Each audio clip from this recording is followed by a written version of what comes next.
Coming up next on the Jeff Crilley Show, we're going to learn all about options trading with a nationally known expert. His journey just ahead.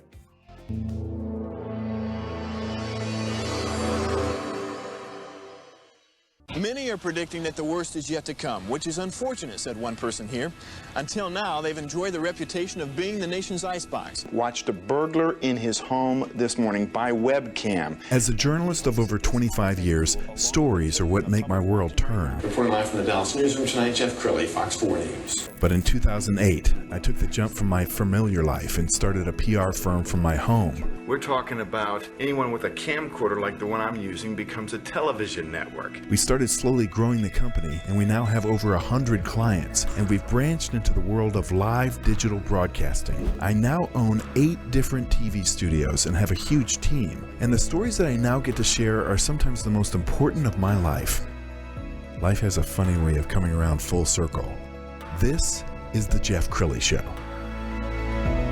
Well, I'm kind of a dummy when it comes to investing. In fact, I would urge you, if I'm going long a stock, you should short the stock, because I've been a failure in the stock market, but I admire the people who are really good at it. And my next guest is Eric Lewis. He is the host of the Weekly Option Podcast. Thanks for coming on the show. Thank you for having me. Yeah. Okay, so let's first talk about your background. Well, where'd you grow up? So I grew up here, Dallas area. Grew up in Plano. I was one of those kids that grew up in the library. I spent a lot of time reading books. I was kind of a weird kid, I guess, but still went out and played and all of that. But yeah, Dallas is home. And when did you first get interested in money? That's a great way to ask it. Probably about 11 or 12 years old. Yeah. Okay, and did you buy your first stock in your teenage years? No, I wasn't one of those kids. I waited a little later, but my knowledge grew quite a bit because of the books, the type of books that I would seek out and read. Yeah. Okay, what is it about options trading that fascinates you? Oh man, that's a long list. You can get a lot of leverage. You can literally control, like, slice and dice and get the exact kind of risk that you want and isolate for the kind of risk you don't want. Okay, let's kind of do a options 101. I was telling you before the show, the movie Trading Places with Eddie Murphy. Love that movie. Didn't they have, that was options trading, right? Well, it was futures and options. Yeah. Okay. And what's funny too is I went to Chicago in summer of 2001, about 2 years after I finished college, and trained to become an options trader. And they actually moved me to Philadelphia. So I made my very first options trade ever at the Philadelphia Stock Exchange. No kidding. Didn't really like Philly, which, I guess that's the Dallas fan in me. Sure. But yeah, I traded in Philadelphia. So options 101. Simply put, there are these 2 types of options: call options and put options. One increases in value when the market goes up. The other increases when the market goes down. And that's sort of, that concept alone gets hard for investors to kind of wrap their mind around, because most people just buy stock. And when you buy stock, you want the stock to go up in price. With options, I can make money on either side. Right.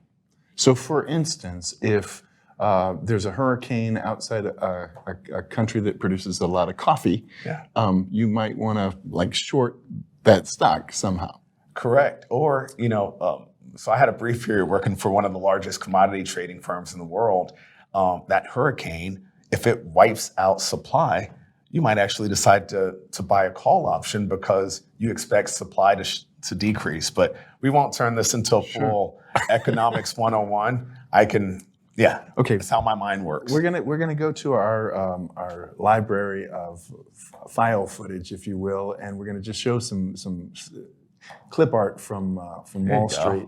So how many investors, just broadly speaking, take advantage of options trading? Is it just a small percentage, like less than 5%? Millions. In fact, and I don't know from a percentage basis, but I can tell you that the options market is where the professionals are able to hedge their risk. So banks don't really like risk. They don't want to just buy a stock or support an IPO or something like that. They really do take the time to hedge the risk. Otherwise, there's a possibility of loss, and no one likes to lose money. Sure. Okay, one famous event that we all remember is at the height of COVID, oil went negative. Do you remember that? Yeah. It was like more expensive to get it off the boat than it was just to keep it on the boat.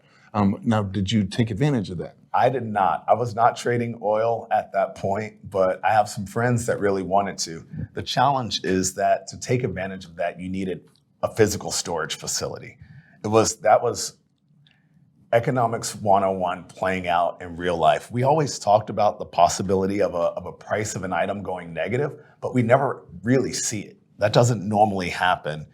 And I mean, just a series of circumstances, Cushing was full, so where most of our oil, specifically for that futures contract, is kept, was totally full. You also had people like your big drillers, your big oil refiners need to move product out. They need that flow to continue.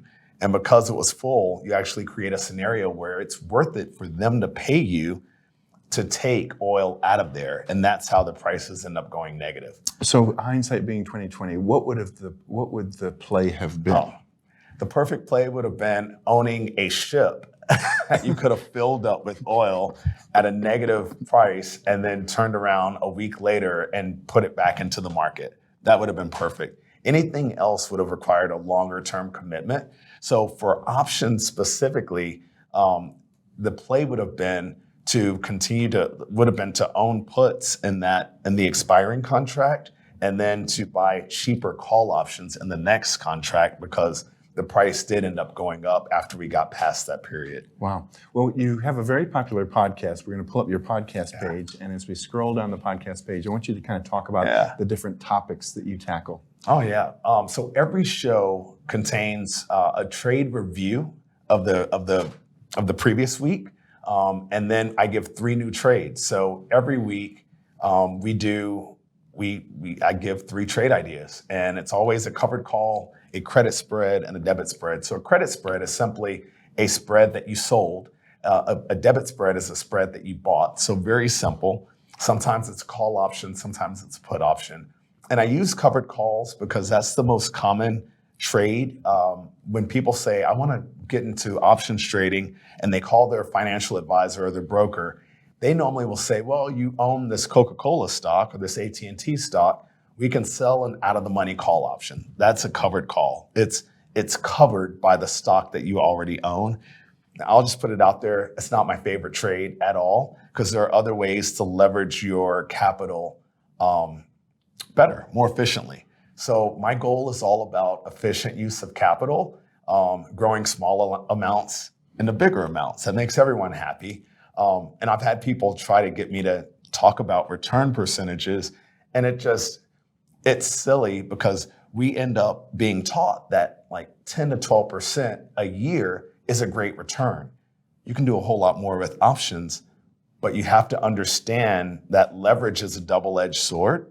So I have some trades on right now that are leveraged, but the risk is capped. And so I control my risk by how much I can lose. And, I love it. And I normally don't lose. You've been doing your podcast for several years now. What year? 5 years. 5 years. That's Started it in 2018. That's a long time. And I imagine you probably have a great fan base. Do you get questions from your audience? So that's the funny thing. I'm a guy in his mid-40s who gets fan mail. That's so cool. I'm not in a boy band, right? Like I shouldn't be getting fan mail, but it's great to hear from people.